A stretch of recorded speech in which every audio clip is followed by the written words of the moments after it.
2024 के लोकसभा चुनाव में भाजपा की ओर से पुराने प्रत्याशियों को टिकट न मिलने के कशमकश के बीच एक बार फिर से दुर्ग लोकसभा क्षेत्र के लिए भाजपा प्रत्याशी के रूप में हाईकमान ने विजय बघेल जी को फिर से भाजपा प्रत्याशी घोषित कर दिया है। आइए जानते हैं विजय बघेल जी से किस प्रकार रणनीति रहेगी आगे चुनाव को लेकर। सबसे पहले इंडिया न्यूज़ की ओर से उन्हें बहुत बहुत बधाई। जी बहुत बहुत धन्यवाद। और आपके माध्यम से जितने भी हमारे सुनने वाले देखने वाले को बहुत बहुत धन्यवाद, बहुत बधाई। आगामी जो रणनीति होगी लोकसभा, दुर्ग लोकसभा में जनता के बीच जाने के लिए क्या रहेगी, किस प्रकार से आप जाएंगे, कौन से मुद्दे को लेकर जाएंगे? देखिए, मुद्दे तो बहुत है और अभी आपने देखा कि यहाँ कांग्रेस की सरकार थी 2-3 महीना पहले और अभी भारतीय जनता पार्टी की सरकार है। और माननीय मोदी जी के 17वीं लोकसभा में और इन 10 सालों में जो रिकॉर्ड काम हुए हैं, ये न भूतो न भविष्यो, निरंतर हम और सफलता की ओर आगे बढ़ेंगे। इस ध्येय के साथ माननीय नरेंद्र मोदी जी के नेतृत्व में देश आगे बढ़ रहा है।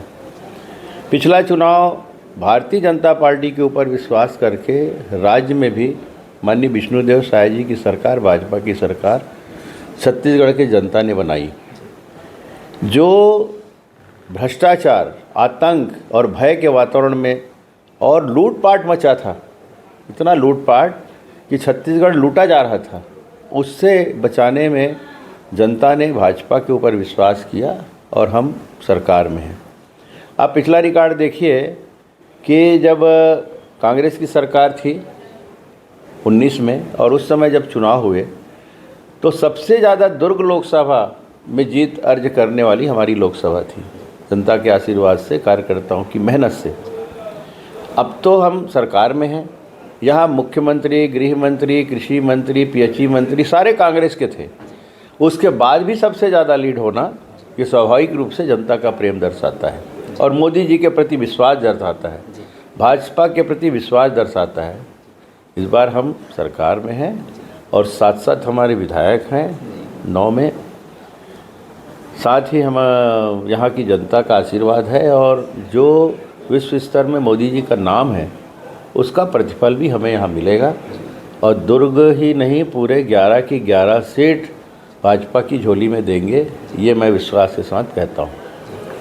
जो विधानसभा में चुनावी घोषणा पत्र था उसको तैयार करने में और उसकी वजह से विधानसभा में जो सफलता मिली उसका श्रेय भी विजय बघेल जी को जाता है। तो क्या लोकसभा में भी ऐसी कोई रणनीति है कि एक बेहतर योजना के साथ आप जनता के बीच जा रहे हैं? हमने जो मोदी गारंटी नाम दिया अपने संकल्प पत्र का, घोषणा पत्र का, उस पर मोहर जनता ने लगाया। और जैसे कि मैं संयोजक के रूप में मुझे जवाबदारी मिली थी, मैं लगभग 40 से ज़्यादा विधानसभा घूमा और मैं सुबह से लेके 6 बजे से लेके रात तक लोगों के बीच में रहा। छोटे व्यापारी से लेके बड़े उद्योगपति तक, छोटे कर्मचारी से लेके बड़े ऑफिसर तक, छोटे व्यवसाय उद्योगपति, बड़े बड़े उद्योग खिलाड़ियों से, लोक कलाकारों से और अनेक समाजों से मैं मिलता रहा। और उनके माध्यम से जो बातें आई कि हमें सरकार से क्या चाहिए, दूरस्थ वनांचल के भी लोग क्या सरकार से चाहते हैं, उस भावना से मैं अवगत हुआ और अपनी पूरी टीम के साथ मिलकर हमने एक अच्छी घोषणा पत्र बनाई, जिसको हमारे प्रधानमंत्री जी, हमारे राष्ट्रीय अध्यक्ष जी और प्रदेश के नेताओं ने मुहर लगाया और उस पर लोगों ने विश्वास किया और ये सरकार बनी।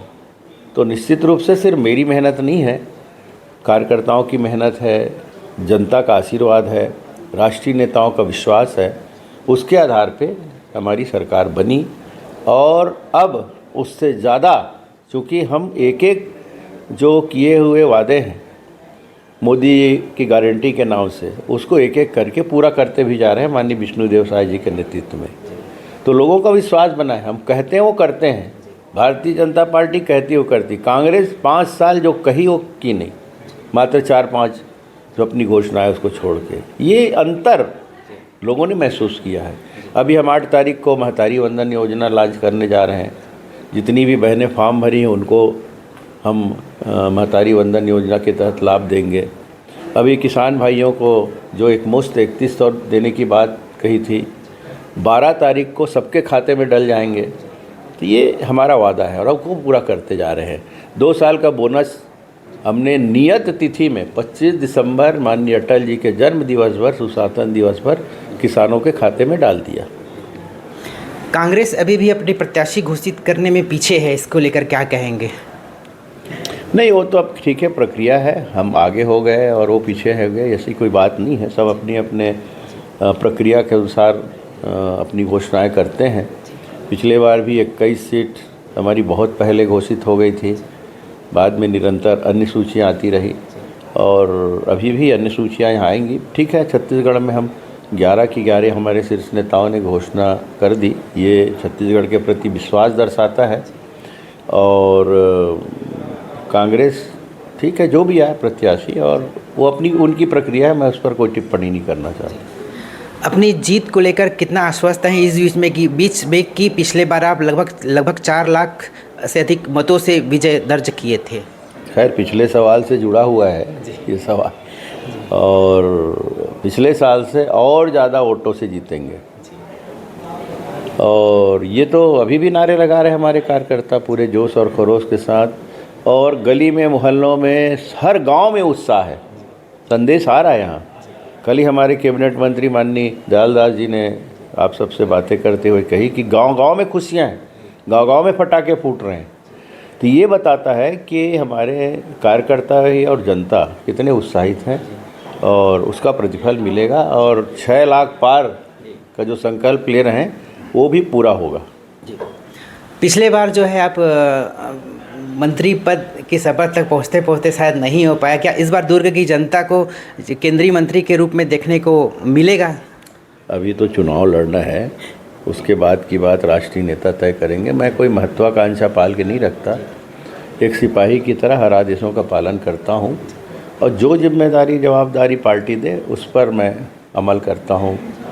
मेरे माता पिता ने कभी मुझे ये संस्कार नहीं दिया कि अति महत्वाकांक्षी को लेकर मैं अपना जीवन जीऊँ। मैं कभी सामान्य तरीके से वर्तमान में जीता हूँ, भविष्य की चिंता ईश्वर के हाथ में है, ये मैं मानता हूँ। यही मेरे माता पिता ने मुझे संस्कार दिए हैं। हमारे साथ थे दुर्ग लोकसभा क्षेत्र से भाजपा प्रत्याशी विजय बघेल जी, जो इस बार फिर से चुनाव में मैदान में होंगे। इंडिया न्यूज़ के लिए दुर्ग से मैं वैभव चंद्राकर।